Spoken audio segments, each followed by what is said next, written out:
What's going on, people? It's Alexander, obviously. Topic of discussion. Had a gentleman send me a message a little while ago concerning he's got love handles. What workouts can he do to get rid of his love handles? So he's got excess fat along his sides. Are there workouts for that? There are not workouts for that. There are not really workouts for fat loss, period. That's not how fat loss works.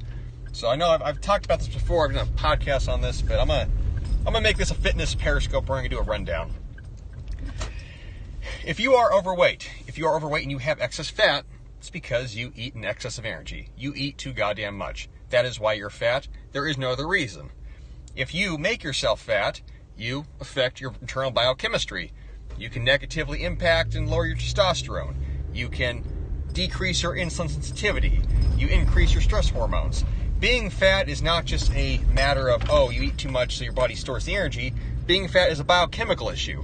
You are negatively and adversely affecting your body in such a way that you're having maladaptive changes take place internally that make you fat, that make you sick, that make you unhealthy, that lower your immune system, that essentially just lower your mortality and decrease your quality of life.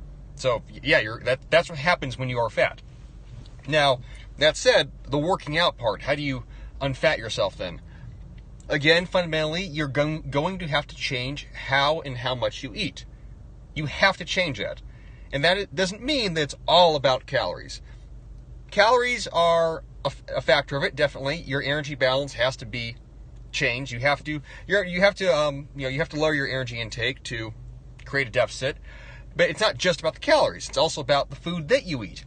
Processed foods that are high in sugar, foods that are inflammatory, foods that are, comprised of unhealthy and processed fats, foods that spike your insulin, foods that have very low nutrient content.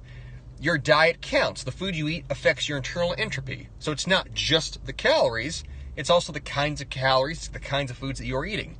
If you don't understand your nutritional needs at all, you don't know what protein is, you don't know what fat is, you don't know what carbs are, you don't understand how these things actually affect your body, you are always going to be taking shots in the dark because you're going to be asking, what I call second order, third order questions about what you should do, but you don't have first order knowledge. I can't tell you to eat healthy if you don't know what the fuck healthy means. Telling you to have a whole food diet and you don't know what a whole food is, telling someone that you need to eat more protein, what's protein? Is a banana protein? You don't know shit. And I say that not to be punitive and mean, but even though it is, but you're too ignorant to be able to make healthy choices and decisions. So you need to fix that. The reason I recommend the book Deep Nutrition all the time is because it explains health at a foundational, first order level. You will understand why your body has nutrient needs in the first place. You will understand how your food affects your DNA. You will understand that the choices you make in regards to your diet play a role in your long-term health and your offspring's long-term health. You understand how your external health, your hair, your skin, your nails, how you store body fat, that's all influenced by diet. That is directly run by diet, essentially. Everything you eat can and will and does affect you. It's not a question of if it does or, it might affect you. It's a question of how much, and it's a lot. It is a lot. So, for losing fat, if you accept these things, okay, I need to create an energy deficit. I need to eat healthy. Yeah, now working out plays a role because while dieting will take off the fat, training your body, adding muscle, changing how your metabolism operates, that is what will maintain the fat loss and change your metabolism for the better. There is a such thing as workouts that can assist your body in burning more fat. Workouts that are sprint-based, that elevate your heart rate and elevate your internal core temperature, get your mitochondria firing. Yeah, those kinds of workouts can help you to better metabolize body fat. Doesn't mean they're fat-burning workouts, but if you do them and you're improving, what are you actually doing when you do these workouts? You're improving the metabolic cellular functionality of your whole physiology. You do them, yes, they can help you burn body fat, definitely. If you add muscle mass will obviously help you burn body fat. It will also strengthen your entire muscle mass. Muscle mass will recreate your health from the ground up. That's why you need to have muscle and also restore your relationship with gravity. So if you build muscle, you get faster. Yeah, that will help. You improve your cardiovascular health. Now your body can use oxygen better. Absolutely, that will help you to burn body fat. So yes, working out, physically training yourself plays a critical role. That said, if you only work out and don't change how you eat, maybe you'll lose fat, maybe you won't. You have to change the energy that you consume. That is the only way that love handles, belly fat, all of that is going to come off. There's no such thing as belly fat workouts. There's no such thing as lose the fat in your thighs workouts. There's eating appropriately and eating healthy, and there's training effectively. That's how you do that. Any questions? I'm gonna drive no hands.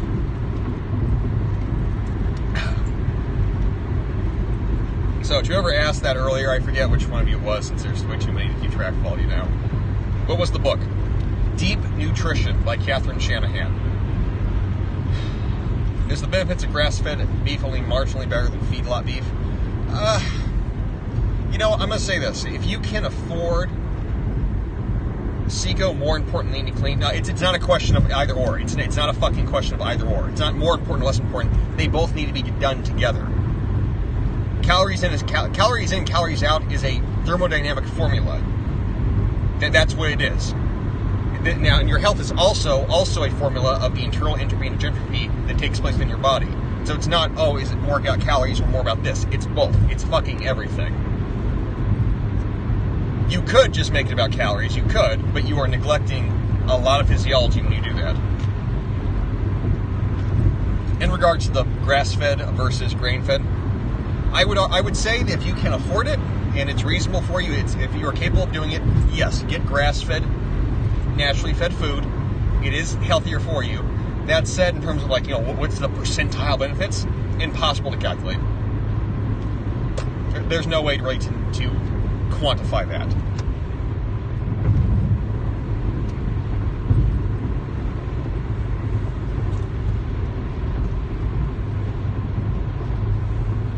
Love handle, stick on me, diet is cruel. Yeah, diet, I mean, diet is fundamental. It just is.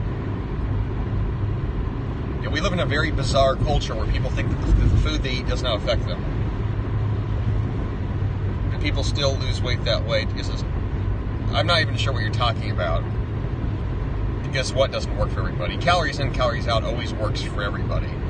Now, whether you have an understanding of why someone lost weight or whether someone understands how they lost weight, that's very different things. People can think things work. A process can work the right way, but be understood for the wrong reasons. That's very, very common. What was it about the protein supplements you recommend that made you recommend in the first place? They're high quality. They're high quality manufacturing. Protein is protein. A protein supplement is not anything special. It's fucking food. You know, a steak is protein. You know, people have this idea that protein supplement is somehow this sort of like special class of nutrition. Soy sauce that bad? I use soy sauce all the time. It's fine. When I hit the gym, does it matter if I run first and hit the weights? Yeah, unless your running is really tiring you out for the weights, not really. That comes down to personal preference, in all honesty. You know, if one is conflicting with the other, then yes, it's an issue. If they're not really conflicting with each other, then it's not an issue. So, context dependent. Protein window concept true? Yes and no. You want to keep your body sustained with proper nutrition in a timely fashion. The idea that you don't have gains if you don't eat soon enough, that's a bunch of fucking bullshit. Generally speaking, don't listen to anything that is any nutritional information that comes from somebody who posits everything in absolute yes-no terms. They don't know what the fuck they're talking about. Nothing in the body works that way. The only thing that's yes and no in this life is gravity and death. Everything else is contextual. You know, except morality. Morality, that's a bit more absolute in certain cases. How often should I gradually increase the weight I'm using? That depends on the rep ranges that you are using. It depends on the rep ranges that you're using and whether you're progressing them appropriately. How much should I aim to lose per week? A pound, maybe 2, but a pound is pretty direct. I follow keto gains, macros, lifts, regular, still struggle with losing belly. I don't even know what the fuck the question is. You're following keto, you're trying to gain muscle, and you're trying to lose fat all at the same time. Yeah, you got conflicting goals there. Pick one, master, serve it. Trying to do 3 things at once is a great way to fucking half-ass, or not even half-ass, what would that be? 3 things, 3 triplets, you know, a third of an ass? Yeah, that's not how you do things. If your goal is to lose fat, then you make that the goal. Do you have a beginner training program? Yes, it's called Foundations.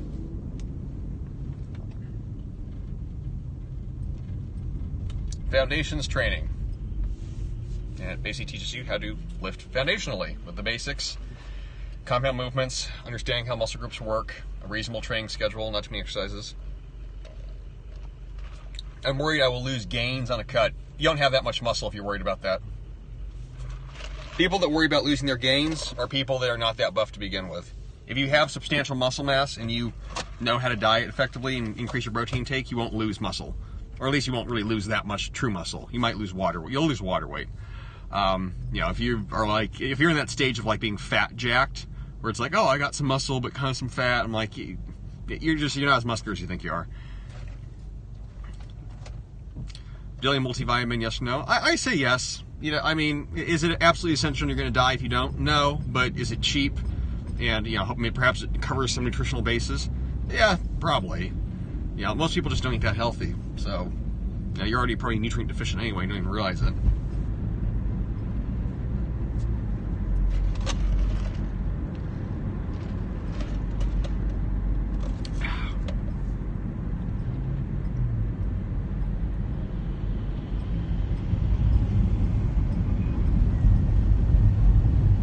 Anything else, people?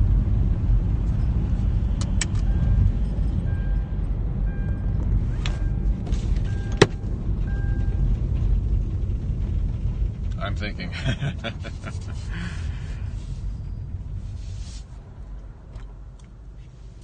Keep thinking.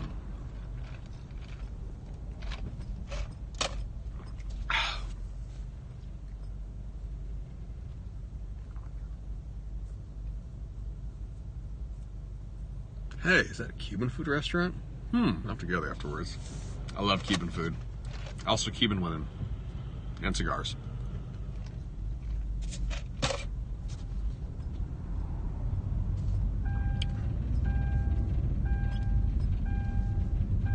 How often should I work out my abs and legs? Depends. You can train, it depends on genetics. Some people can train legs once a week and their legs look great. Some people have skinny ass legs and they need to train them more. Twice a week is usually a good rule of thumb for getting a muscle group to come up. Abs daily? Yeah, yes and no. Again, some guys naturally have great abs just by doing fucking sit-ups. In terms of core functionality, I would say try to train abs. Try to train core, let's say, 2 to 3 times a week. It really depends on how your training is structured. If you're doing a lot of compound movements, you're doing, big lifts, sometimes there's not necessarily a need to train core that much. If your core torso is extremely weak, that is a case where I've had clients, I'm like, yeah, we got to do literal core work since your spine literally isn't supported by anything. So it's as always a contextual situation. For aesthetic purposes, training abs 3-4 times a week, upper lower, obliques, that works pretty well. A lot of ways to do that.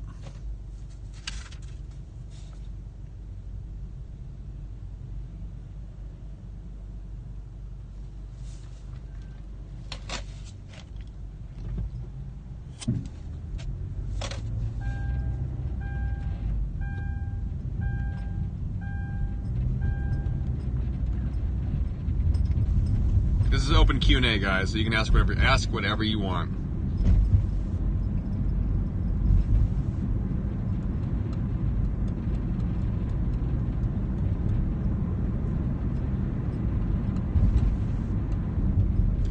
Minutes cardio daily or more than that, if you want to.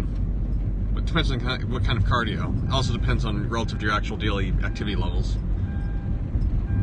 What other compound movements to do besides deadlift? Do you know what a compound movement is? Go look up what a compound movement is. A compound movement is multiple muscle groups. And deadlifting and squatting are patterns, they're not exercises. Not related to training. What other email list do you recommend? Honestly, I can't fucking think of any. I consume so much information on a daily basis that trying to filter it out and like, oh, this is the best thing I read. I don't know. I'm on Cermich's email list. I'm on Ed's. I'm on Ivan Throne's. All the guys in the Manosphere, I'm on their email list. You have to be supportive and also read their stuff. I couldn't really attribute there being like a life-changing email list that I'm on, honestly. I mean, there's a lot of good email lists, depends on what you're looking for. Yeah. I don't know if that helps or not. Yeah, the way I internally organize information within my own, hierarchical mega model, it's yeah, I do that myself. Yeah, it's uncommon. I find one person that's a source where I can say, oh, this is a supreme source. High protein, low carb foods. What about them? Do you know what protein is? You need to go research that first. That's a question where you don't have first order knowledge, clearly. If you know what protein is, that question would not make sense. So go educate yourself on that. Same thing I said earlier. Deep Nutrition, Catherine Shanahan. Read the book.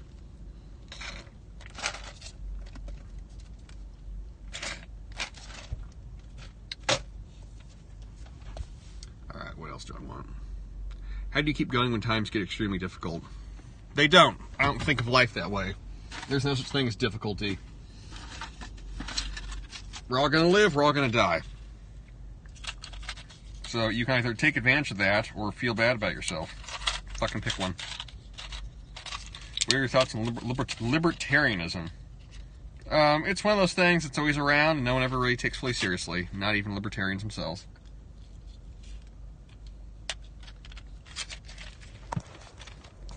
We're going to set you down. So, yeah, hold on, people. There we go.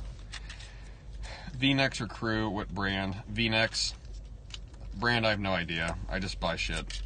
And don't really look at the brand too much.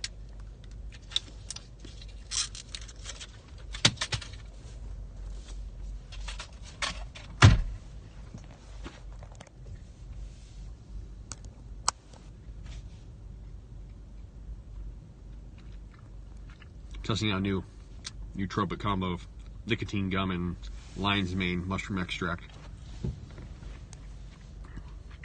I think I tried it yesterday. I think it's what gave me the focus. I think so. We'll find out.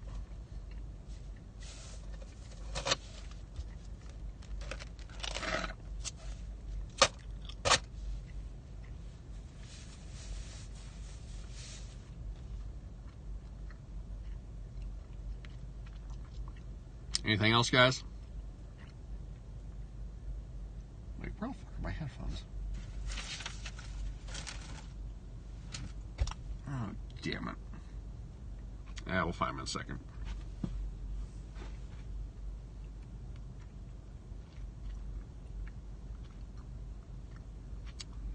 Any brand of bread you recommend?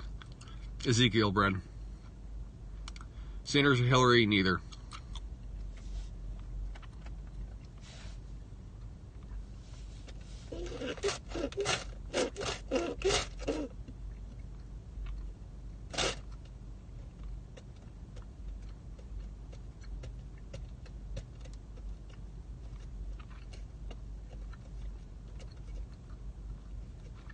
We cool?